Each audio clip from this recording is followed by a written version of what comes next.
Welcome to What's Your Story? Today we have someone who has an interesting story. His name is Randy Milmeister. And Randy is a real estate agent here in Las Vegas, but there's so much that I need to tell you about Randy. I'm actually going to read it because I don't want to screw it up.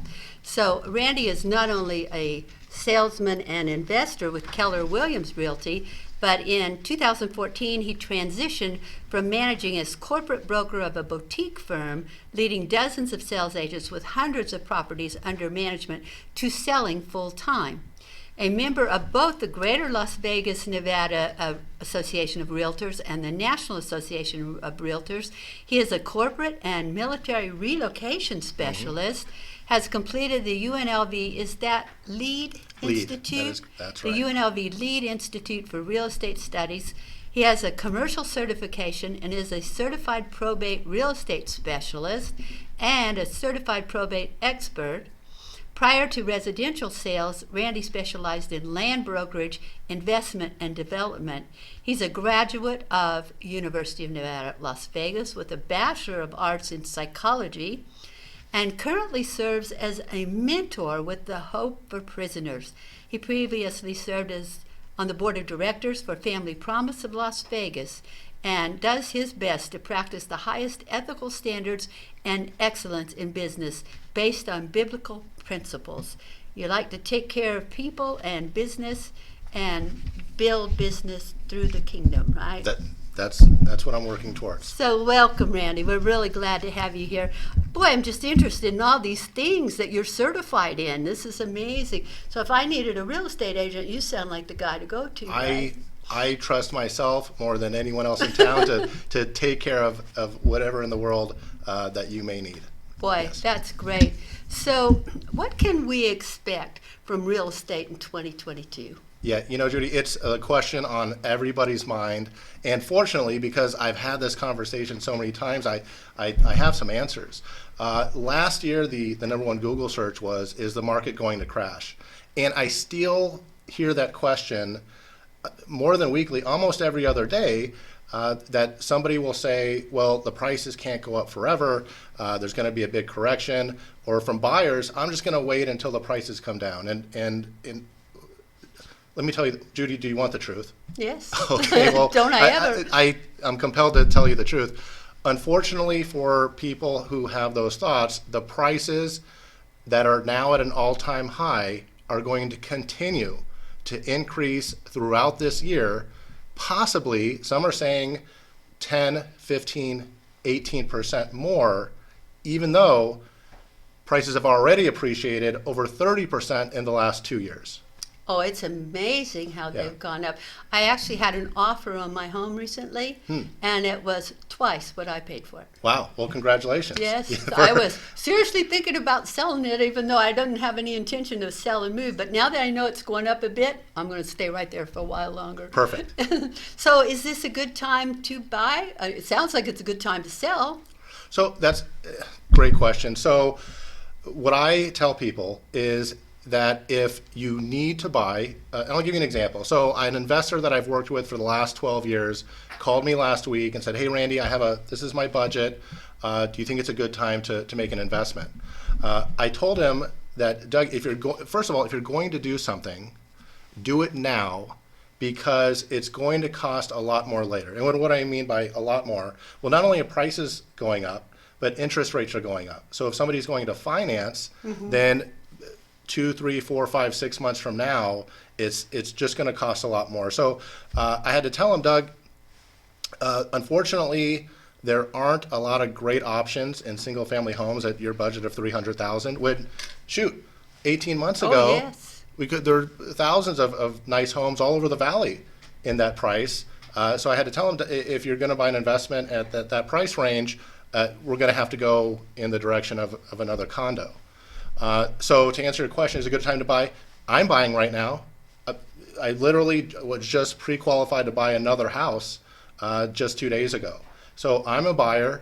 I guess what it comes down to is, what are the compelling reasons behind making a move, whether it's buying or selling? Yes. So then I'd have to ask, Judy, what for not only you, but other people that you know, what would be a good enough reason to make a move in this market?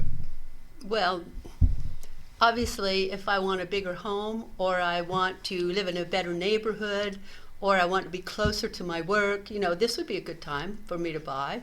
And Judy, that's exactly what I'm doing. We were looking for a bigger home, and to put more pressure on the market, which we currently have the lowest inventory that we've had in 25 years. What a lot of people are doing, like myself, are going out and buying another house and then holding on to their house as a rental.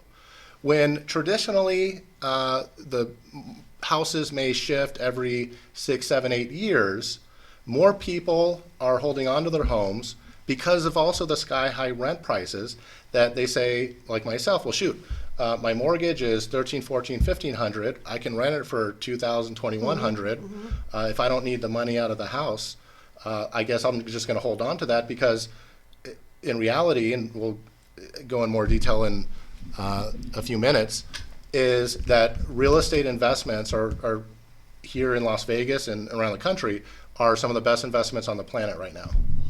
Oh, I'm sure. I'm sure. What are some of the common myths about real estate that people build? That people believe about real estate. A lot of people believe real estate's always a good investment, or real estate never. Are there myths like that?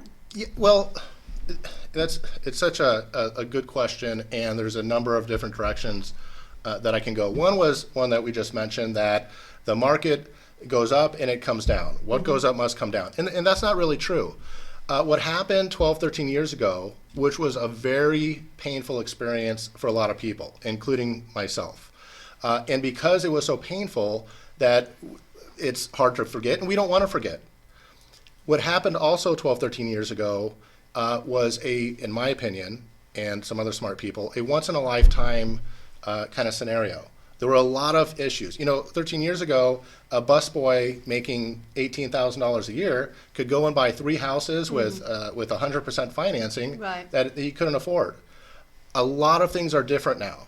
When we say myth, is that people still believe that, well, if it goes up really fast like it has the last few years, then there's got to be some correction, and it's just false.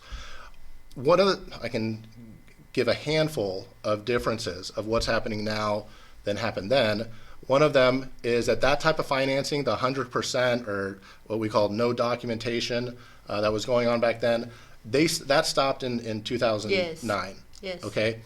Another piece of that, so not only the financing has changed, or those options, that 30%, and this is the highest on record as far as I know in real estate, 30% of homes purchased here in Las Vegas are all cash. So that means there's no mortgage. If there's no mortgage, there can be no foreclosure. The ratios of cash buyers prior to 2 or 3 years ago, over, let's say, the last 30 years, was about 8, 9, maybe 10%. So a third of homes here in the Valley have no mortgage. So that's, again, one of just the biggest differences. But for that belief of that there could be some kind of crash or foreclosures are coming. Right.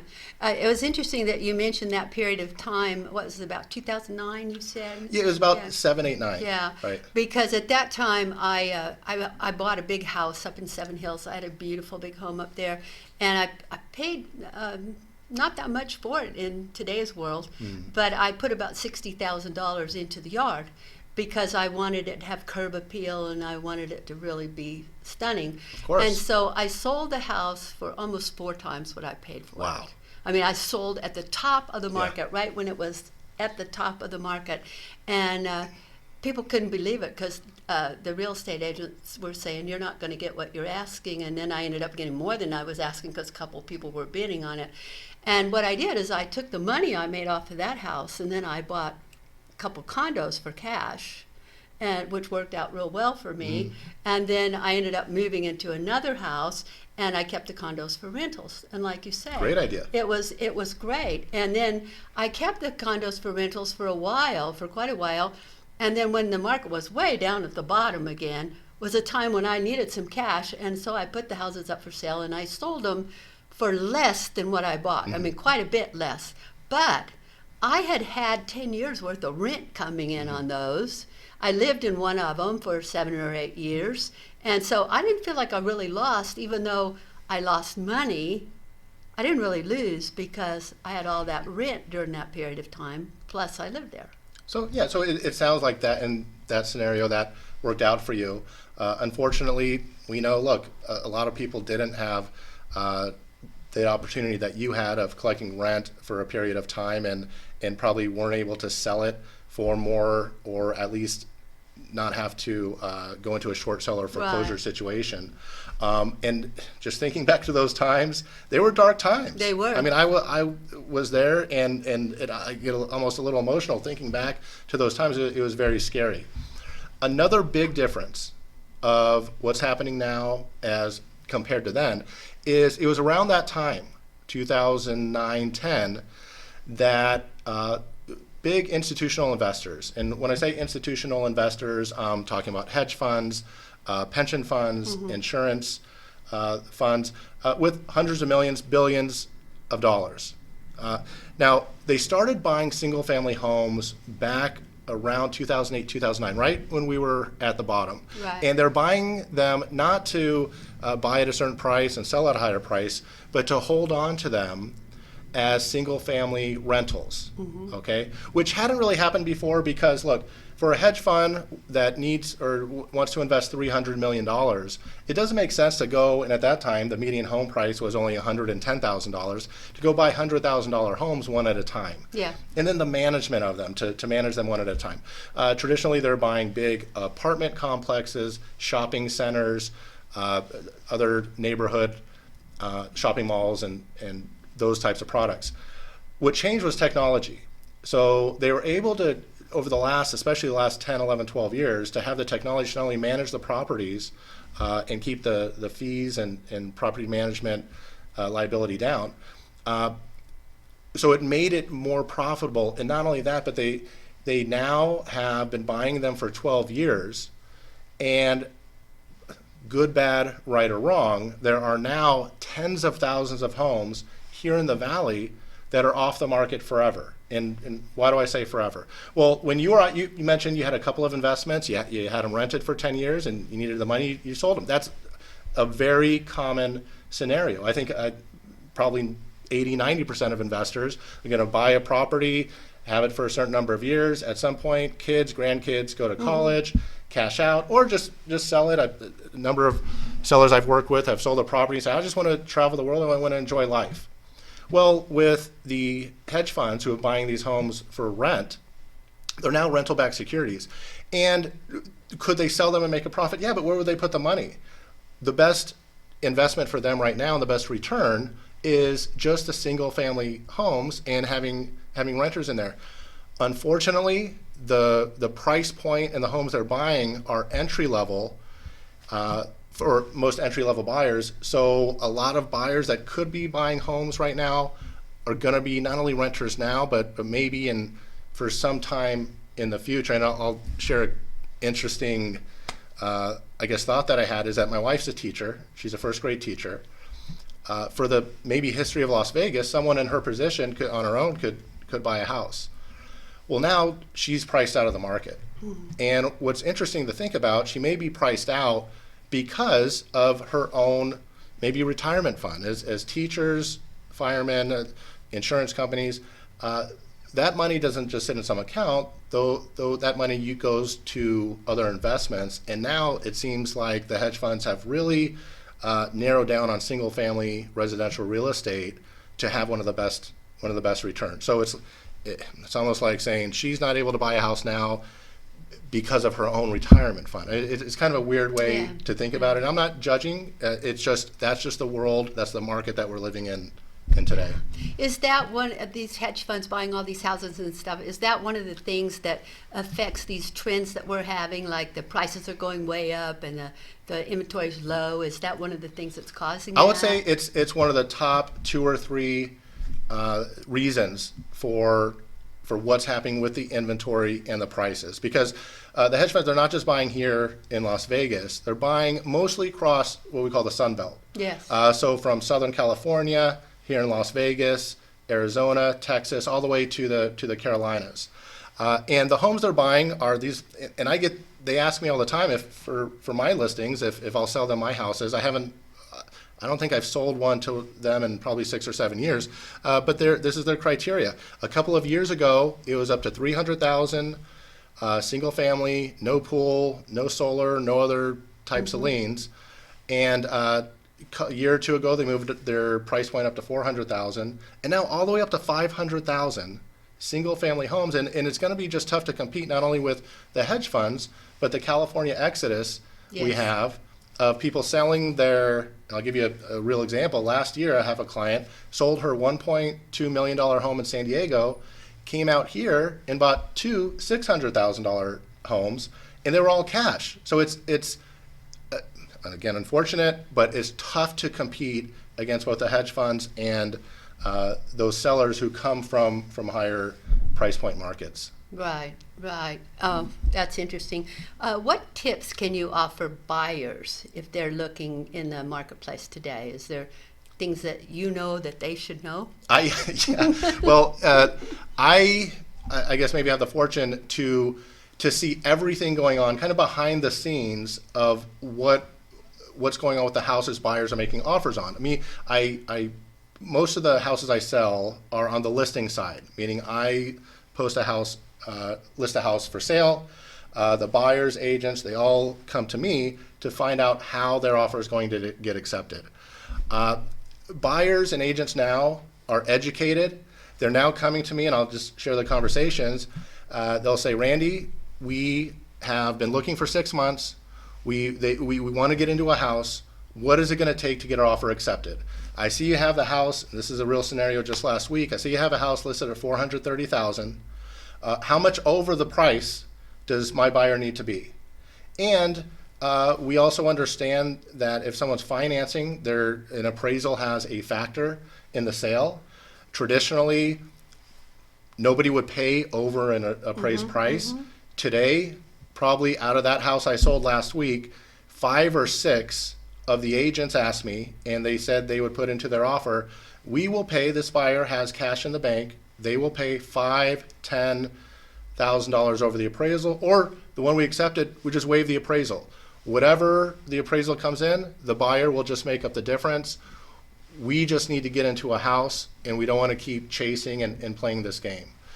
So that's what's going on. So the tip is to be educated on what's happening in the market, understand that homes, especially under the $500,000 range, are very likely to have multiple. On that particular house, I think we had about 9 or 10 offers. Wow.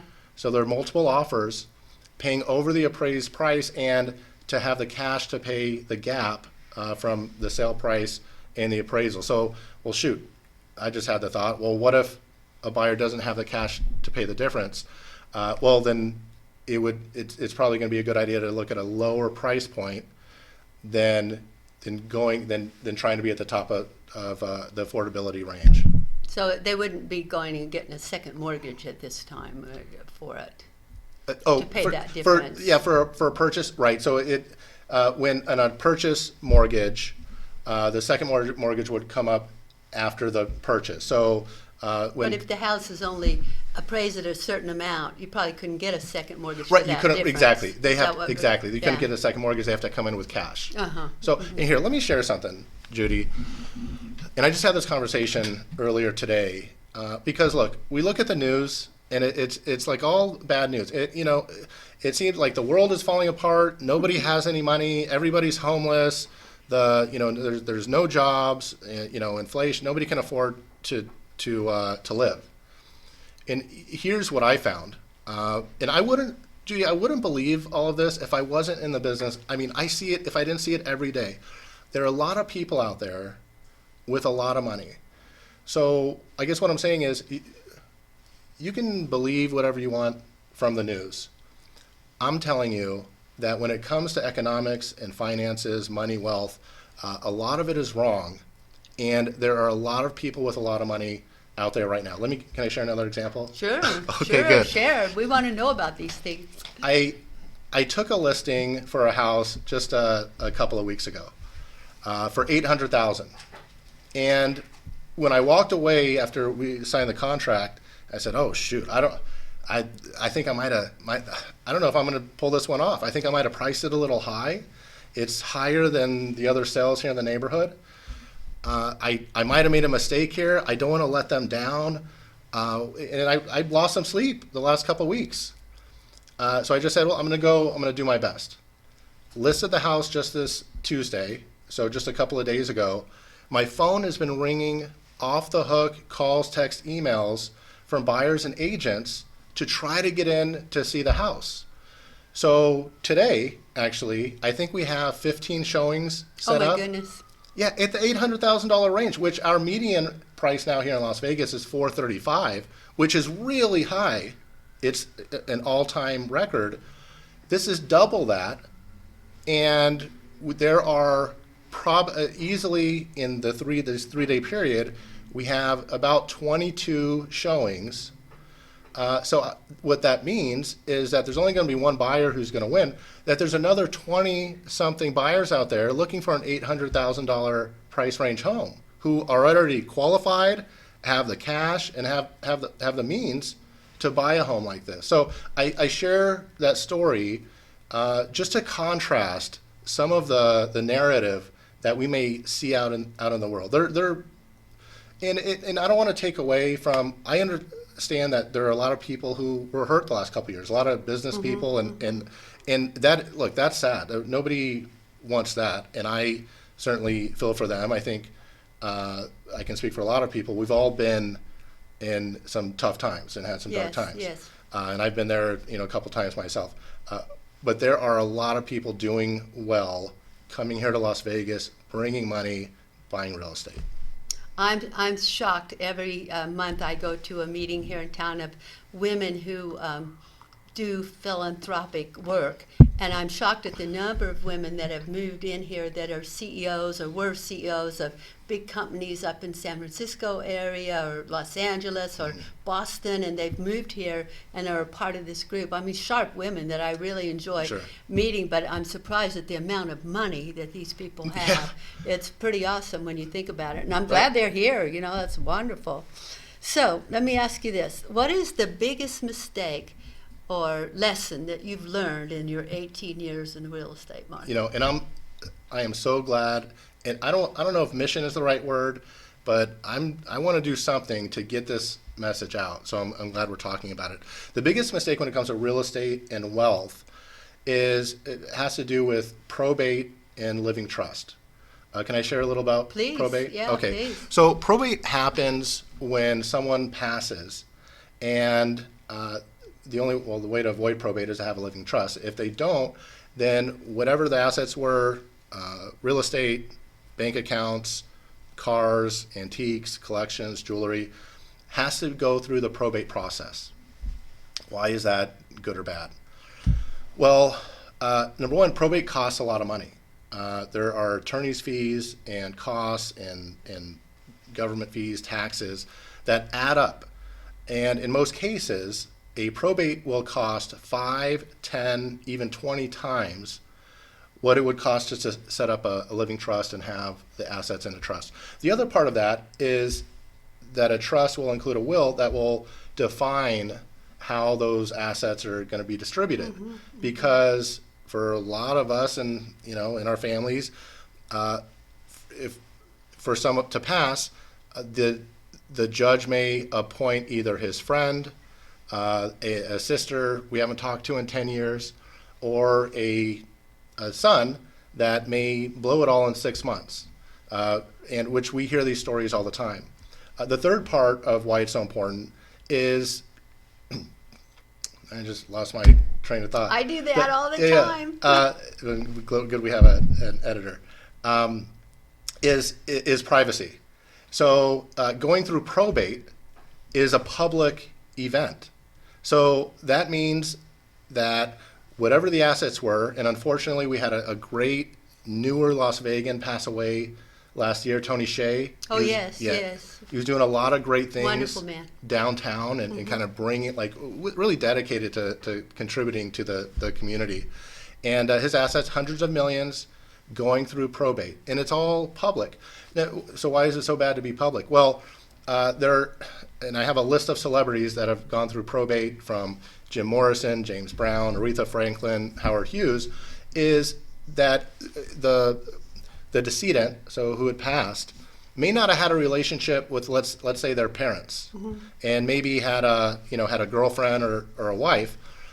Well, now, because there's no clear direction, that the family that was maybe not really in the picture are all now fighting over these assets, which can take years, cost a lot of money, and ultimately, probably aggravation is an understatement, but fighting in just a very messy situation. So you would definitely recommend then that people have a living trust. I not only recommend it, I absolutely encourage, if anyone has any asset. And here's a challenge, is that some people think, oh, well, maybe I don't have enough to make it worth it to have a trust.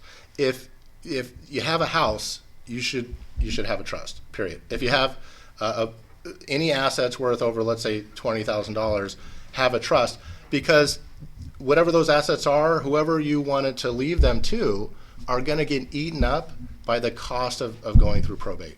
So absolutely, yes.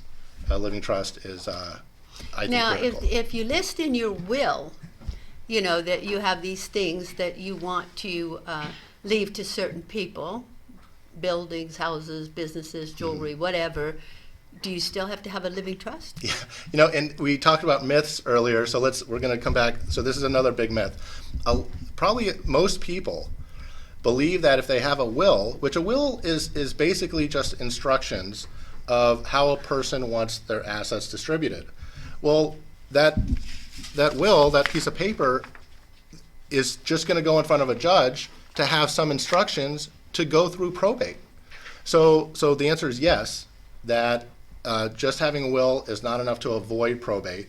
The only way to avoid probate is to have a trust and have it funded. So, let me explain what funded means. It means having the assets held by the trust. So Michael Jackson, another celebrity who with a lot of wealth, had a trust, but he didn't fund it during his lifetime. Meaning the properties, the accounts, the whatever he had that had value was not identified in the trust. So it caused a long probate fight in California. Very interesting. Yeah. We're running out of time, but I wish we could have you on more often, because I just learned a whole lot right here. Good. And Randy, would you tell my audience where they can reach you, where they can get in touch with you? I don't know if you want to give them a phone number or email address or what, but please tell them, and we'll put it on the screen as well. Absolutely.